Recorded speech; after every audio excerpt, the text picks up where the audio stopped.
बिलाल के साथ काम करेगा। अरे ये क्यों नहीं कहा कि मेरे साथ काम करेगा या कि फिर नूर मोहम्मद के साथ काम करेगा। अब तो बिलाल ही यहाँ का मालिक बन बैठा है। तू अब्बा की नीयत पर शक कर रहा है? देख लेना, एक दिन ये कल का छोकरा हमारी सारी जायदाद पर कब्जा कर बैठेगा और तुम सड़क पे भीख मांगते फिरोगे। देख लेना।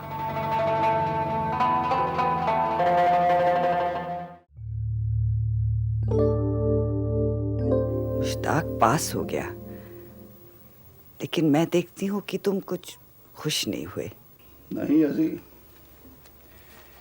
खुश हूँ, बहुत खुश हूँ, लेकिन इससे ज्यादा खुशी तब होती अगर मुश्ताक खुद ये खबर देने भागा भागा आता। लेकिन अहमद की बीवी को हमसे ज्यादा अपने बाप पर भरोसा है, इसीलिए बचपन में ही मुश्ताक को हमसे अलग कर दिया। अब तुम कब की बातें लेकर बैठ गए। लेकिन इसमें उसका क्या कसूर? कसूर तो हमारे अपने बेटे का है। जल मुरीद, अगर वो चाहता बेचारा अहमद भी क्या करता। काफी वक्त तो बेचारे को बंबई में गुजारना पड़ता है। बाकी सफर में वो तुम पर ज्यादा बोझ नहीं डालना चाहता था। देखो, और ना ही तुम्हारे देखो, मत करो उस कम ज़र्फ की वकालत मेरे सामने। पहले जाके उस कादिर से मिल गया और अब अपने ससुर नब कांटरू के साथ मिलकर साजबाज कर रहा है। मगर वो तो ये लोग सब मिल गए हैं मेरे उसूलों का जनाजा निकालने के लिए। इनके लिए दुनिया में सब कुछ रुपया ही है बस। इस कांटरू ने पुश्त दर पुश्त से चले आ रहे हाउस बोट बेच डाले। एक दिन ये लोग अपने बाप दादाओं की हड्डियां तक नीलाम कर देंगे, देख लेना। बाबा, जो कोई कुछ करता है उसे करने दो। उससे ना आप पर कोई असर पड़ सकता है ना आपके असूलों पर। आपने तो गुस्सा करना छोड़ दिया था, फिर ये। अरे नहीं, अरे कोई हद होती है भाई। जब से अहमद बंबई से लौटा है सिर्फ 2 बार यहां शक्ल दिखाई है उसने। जब मर्जी होती है आता है, जब मर्जी होती है चला जाता है। अरे भाई, ये कोई होटल है? मैं उसे कह दूंगी, लेकिन तुम इस खुशी के मौके पर अपना खून मत जलाओ। ये तो ऐसा इसलिए कह रहे हैं कि हमें दावत ना खिलानी पड़े। अच्छा बाबा, मैं मुश्ताक के ननिहाल जाकर उसे मुबारकबाद दे आता हूँ। चाचा चाची भी वहीं होंगे। खबरदार नहीं, मुश्ताक मेरा पोता है। उसके पास होने की खुशी इसी घर में मनाई जाएगी, किसी चोर बाजारिये के घर में नहीं।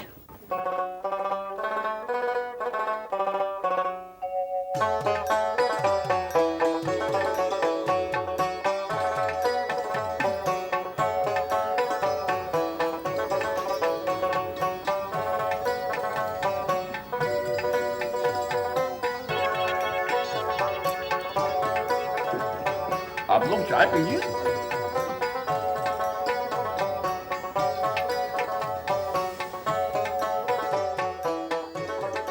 हम बहुत खुश हुए हाजी साहब। अजी बस अल्लाह का फजल है। मुश्ताक अहमद ने बड़ी मेहनत की। मैं जब भी यहाँ आता इनके हाथ में किताब देखता, अल्लाह ने इसका सिला दिया इनको।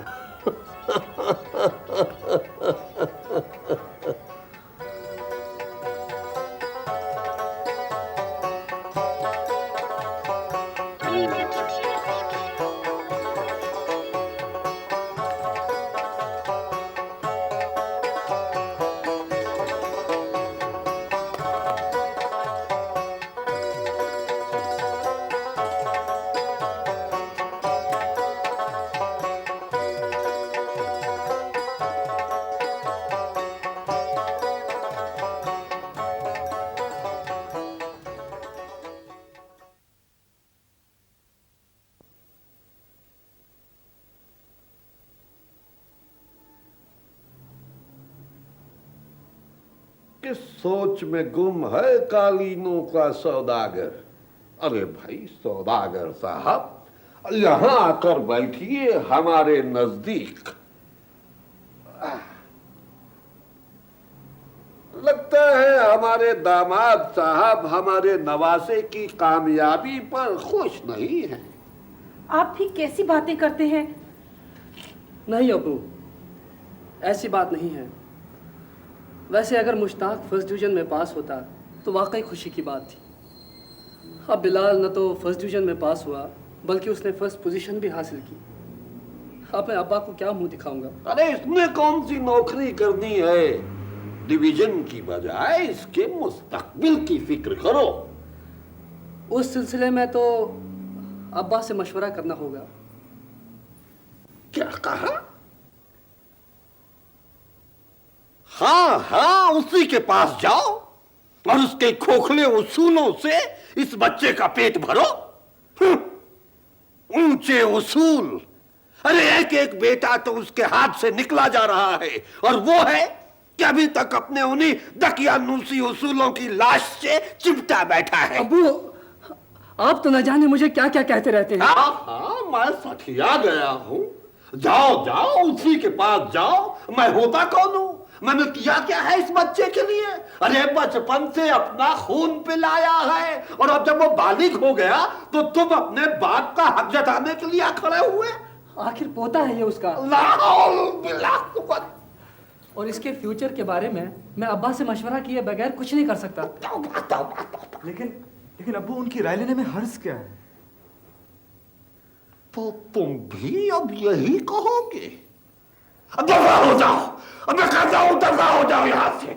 चलो मुश्ताक, तुम चलो यहाँ से। ये तो ऐसे ही बोलते रहेंगे। तुम भी मेरी दुश्मन हो। देखो अब्बू, मुश्ताक पर तुम्हारा पूरा हक है, लेकिन अब्बा का हक भी इस पर है। हमें उन्हें ये खुशखबरी देने जाना ही पड़ेगा। अरे तो जाते क्यों नहीं? चलो मुश्ताक। और सुन लो, एक दिन यही धक्के खाते हुए पहुंच जाओगे, देख लेना।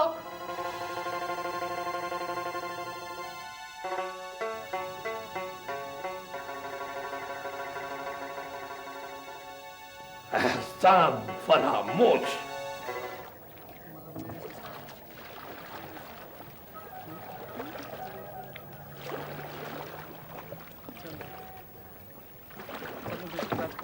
अरे मुश्ताक, हेलो, हाय। हेलो, कैसे हैं? चाची कब से आपका इंतजार कर रहा था। फोन किया तो पता चला कि आप लोग निकल गए हो। सोच सोच के यहाँ से होते हुए आए। मुश्ताक के लिए उनके दरबार में मन्नत मांगी थी। चलो, अब्बा किधर हैं? अरे मुश्ताक अहमद, अरे बेटे मुबारक हो, मुबारक हो। Well done my boy, well done.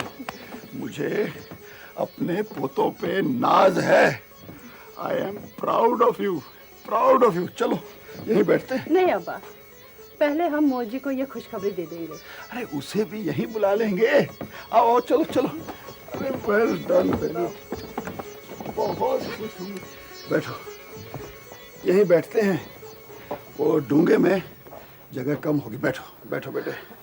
मैंने तो सोचा था कि तू इस बूढ़े को भूल ही गया। तरस गया था मैं तेरी शक्ल को। वो बाबा, इम्तिहान।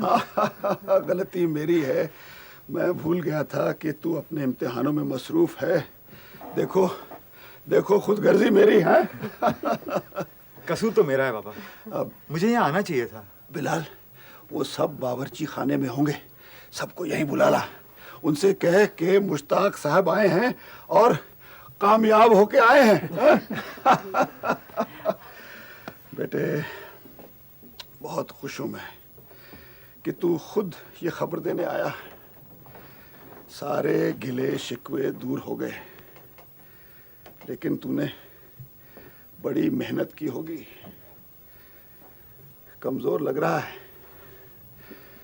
बेटे। अब आगे क्या करना है? अब्बा, ये तो आप ही करेंगे अब्बा, आप ही बताइए। इसीलिए तो आपके पास आया है। हाँ बेटे, तुम पढ़ो और पढ़ो, यूनिवर्सिटी में दाखिला लो। वहाँ शायद एडमिशन नहीं मिलेगी बाबा। इतनी कोशिश करने के बाद सेकंड डिवीजन ही मिला है। ये डिवीजन कोई अहमियत नहीं रखता। अहमियत तो इस बात की है कि इतना पढ़ने लिखने के बाद इंसान कुछ सीखा भी कि नहीं, वही तो असली डिवीजन है। लेकिन अगर यूनिवर्सिटी में दाखिला नहीं मिलेगा तो तुमने क्या सोचा है? मेरे ख्याल में इसे कोई काम शुरू कर देना चाहिए। अच्छा है, बहुत अच्छा है। तुम्हारी क्या राय है मुश्ताक अहमद? पापा ठीक कह रहे हैं। हाँ, तो फिर आज से ही शुरू कर दो। मैं बिलाल से बात करता हूँ। Join him. अपने कारोबार में बहुत मजा है। लेकिन अब्बा, यहाँ इन दोनों के लिए काम कहाँ है? बहुत काम है। तू यहाँ के काम के बारे में भूल गया क्या? बेटे, बिलाल बहुत खुश होगा।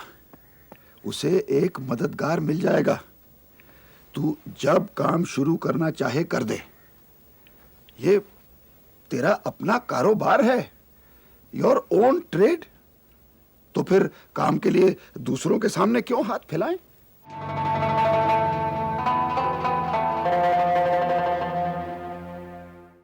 अगले एपिसोड तक कहानी को जहन में जिंदा रखिए।